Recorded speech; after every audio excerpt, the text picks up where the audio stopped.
Hi guys, this is Jordan with Wheels Abrasives. We're just showing you now our current American-made floor grinder called the Fast Prep Grinder and Polisher. Basically, this is a single-phase 220 with the option of three-phase 10 horsepower motor. This is a Baldor motor, 7.5 horsepower. This grinder weighs, without weights, 230 pounds, and you have the option of adding additional weights to make your grinder's ground pressure or grinder's weight total about 500 pounds. You add the weights to the side of the grinder right here, and basically it weighs it down over here. You have 12 pieces under the grinder that it takes, and you have the option with the floor grinder to switch to 7-inch. To take 7 inches instead of 2, so you can basically adapt 7-inch pads here. Do maintenance or something, you're able to use the floor grinder like that. You're also able to take 2 of these floor grinders. You see the width is 21 inches.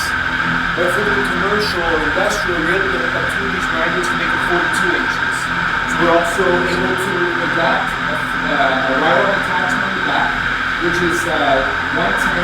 It costs about under $6,000 for the ride-on attachment.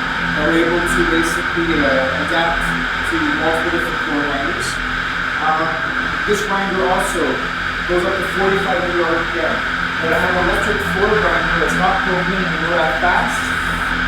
You never see that.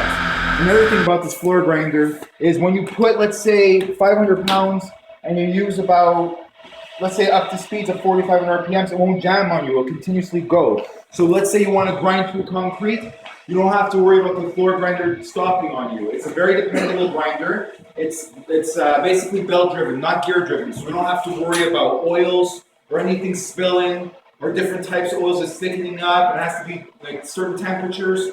It's belt driven, takes a standard serpentine belt. Basically, we'll unbolt the bottom of the grinder right here, and the belt will be over here. The belt can take some abuse, guys. Literally, if it breaks on you, if it breaks, it's $30 to replace. That's what is being fixed. This is nothing Chinese, nothing European. This is American.